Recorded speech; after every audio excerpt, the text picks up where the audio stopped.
जय हिंद दोस्तों, आज का हमारा वीडियो है आईवीएफ क्या होता है और पीसीआर क्या होता है। कुछ बच्चों ने कमेंट किया था सर कि आप पीसीआर के बारे में और आईवीएफ के बारे में समझाइए।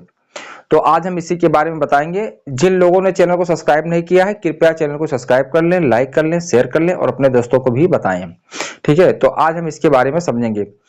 कुछ बच्चों का यह भी कहना था कि सर आईवीएफ और टेस्ट ट्यूब बेबी अलग अलग है कि दोनों एक ही चीजें हैं।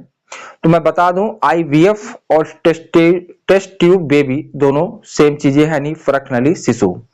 फर्क कितना है? आईवीएफ एक संस्था होती है जिसके माध्यम से जो भी कपल्स होते हैं, शादीशुदा जो लोग होते हैं, काफी समय हो जाता है प्राकृतिक रूप से उनको बच्चे नहीं पैदा होते हैं, तो वो आईवीएफ का सहारा लेते हैं, यानी आधुनिक तकनीक के द्वारा ही बच्चे को जन्म देते हैं।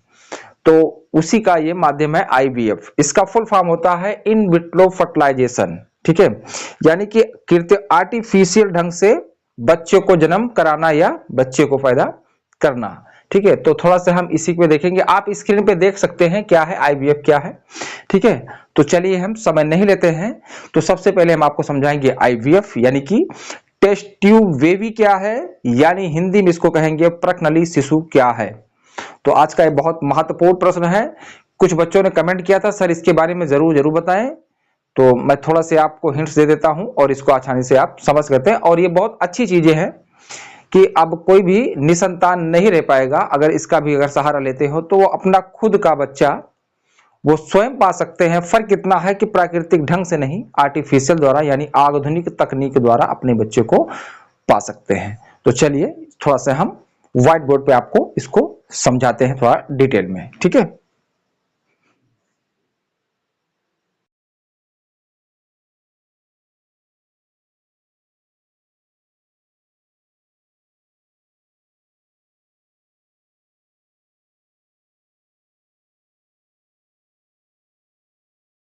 ये सबसे पहले हम समझते हैं पीसीआर क्या होता है। पॉलीमरेज चेन रिएक्शन, यानी एक से अधिक किसी चीज की प्रतिलिपि तैयार करना ही पीसीआर कहलाता है। तो पीसीआर का महत्व क्या है थोड़ा सा हम समझ लेते हैं।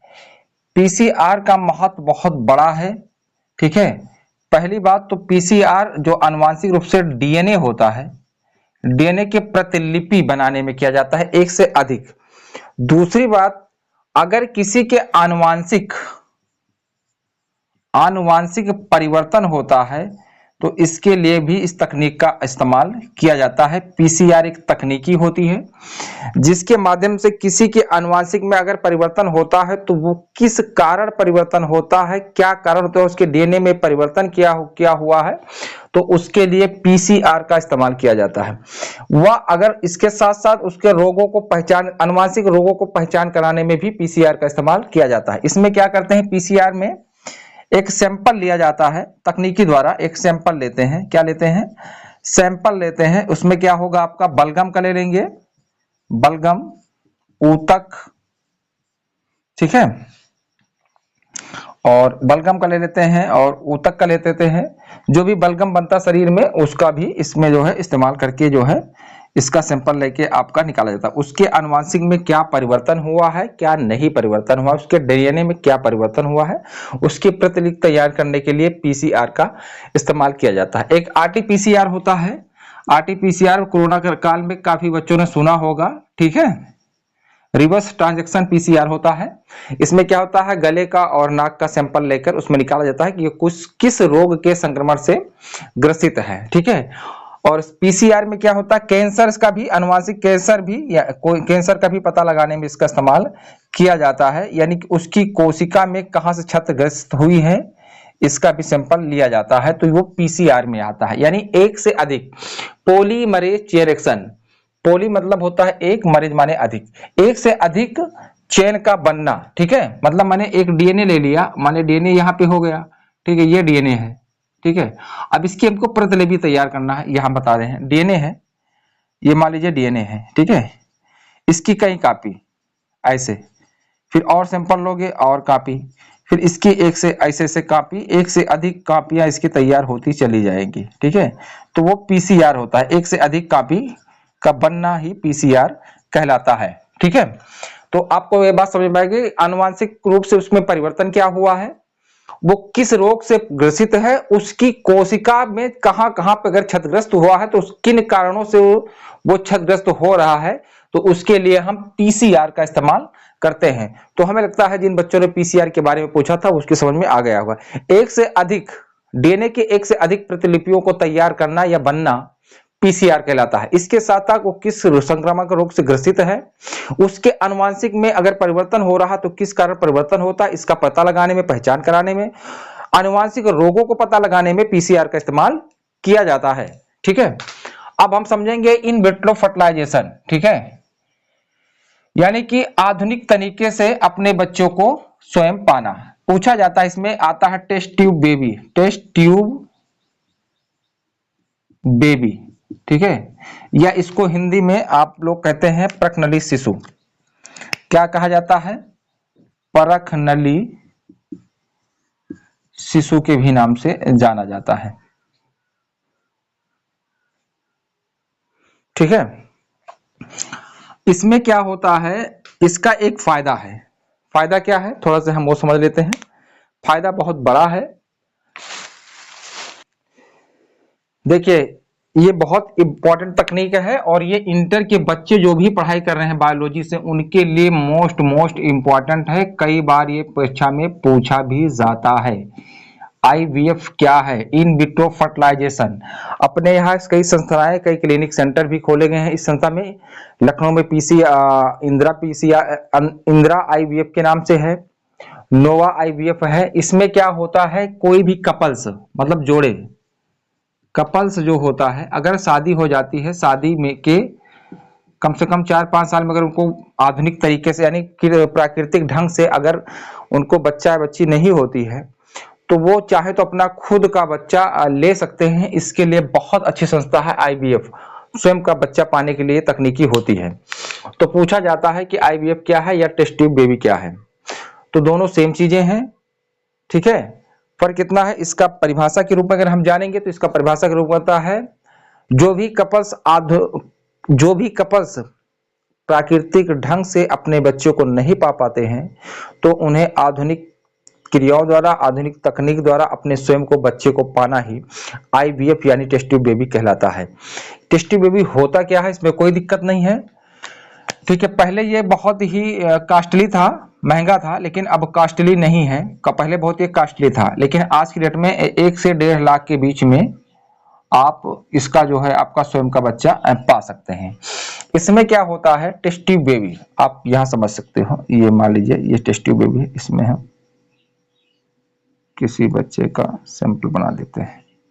ठीक है, इसमें क्या होता है, मान लीजिए किसी जोड़े को नहीं हुआ है। ठीक है, बांझपन को खत्म करने का एक अच्छा तरीका यानी इनफेर्टिलिटी को खत्म करने का फर्टिलिटी में बदलना, ये बहुत अच्छी तकनीकी है।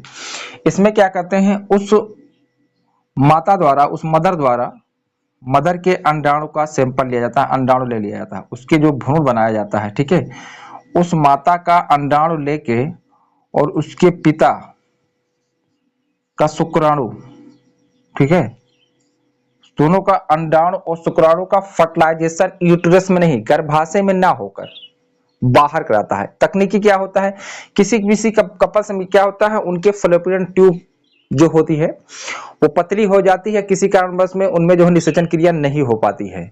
ठीक है, आप इसके बारे में समझना चाहते हो तो मेरा एक और वीडियो बना हुआ है निषेचन के बारे में। ठीक है, जनन अंगों के बारे में, आप उसका वीडियो अच्छे से देख सकते हैं। तो अगर फैलोपियन ट्यूब में निषेचन क्रिया नहीं होती तो इसके माध्यम से इसका मतलब उसमें कोई ना कोई कमी है। और कुछ ऐसे भी माता पिता होते हैं जो अपने, कुछ ऐसी माताएं होती हैं जो अपने स्वयं के बच्चे को पाना चाहती हैं लेकिन अपने गर्भ में नहीं पालना चाहती हैं, तो इस तरह के तकनीकी अपनाते हैं। इसमें क्या किया जाता है, कोई मतलब किसी को कोई दिक्कत नहीं होती है, ना दर्द ना पीड़ा होती है। बस फर्क होता है जिस महिला के अंडाणु नहीं बन पाते हैं, हो सकता है कम अंडाणु बनते हैं, तो उस महिला को पहले अस्पताल में भर्ती कर लिया जाता है। फिर उसको अंडाणु की संख्या बढ़ाने के लिए उसको हार्मोन्स का इंजेक्शन दिया जाता है। कम से कम 1 हफ्ते का समय लगता है, 1 से 15 दिन का। ठीक है, जब उसके अंडाणु परिपक्व हो जाते हैं तो एक सुई इंजेक्शन होता है, इंजेक्शन के तौर पे एक सैंपल होता है, उसके द्वारा उसके यूट्रस के माध्यम से उस सैंपल को उस यूट्रस के अंदर माध्यम से उसका वहां से एक अंडाणु निकाल लिया जाता है।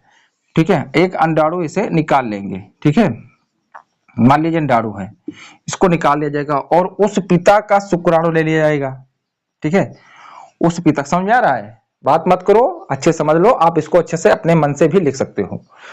तो उस पिता का शुक्राणु ले लेंगे, जो भी उसमें क्या होगा, हेल्थी शुक्राणु होगा, पर मतलब अच्छा वाला से, कई संख्या में होते हैं जो हेल्थी होंगे, लुच्चे पुच्चे नहीं, जिनमें माइटोकॉन्ड्रिया होगी, जिसमें स्पीड होगी, हेल्थी वाला, उसको निकालकर बाहर टेस्ट ट्यूब मतलब परखने के माध्यम से बाहर लैब में, उसमें मान लीजिए कोई इंजेक्शन ले लेंगे, ऐसे निकाल लेंगे पहले सैंपल में, और इसमें एक शुक्राणु आ जाएगा ऐसे।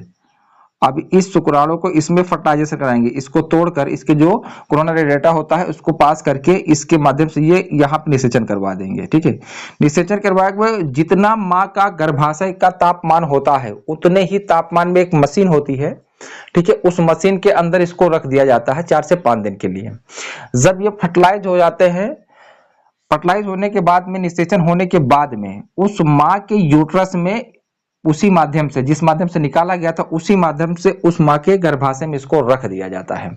रखने के बाद में वो उसमें ये भ्रूण बनना शुरू हो जाता है, भ्रूण से जो है शिशु का बनना शुरू हो जाता है। 9 महीने में वो गर्भाशय के अंदर वो पुष्ट रूप से होता है और वो माताएं अपने बच्चे को स्वयं पा जाती हैं। इसका खर्चा पहले ज्यादा था, अब करीब 1.5 लाख से लेकर 1.5-2 लाख के आसपास में आराम से प्रक्रिया हो जाती है।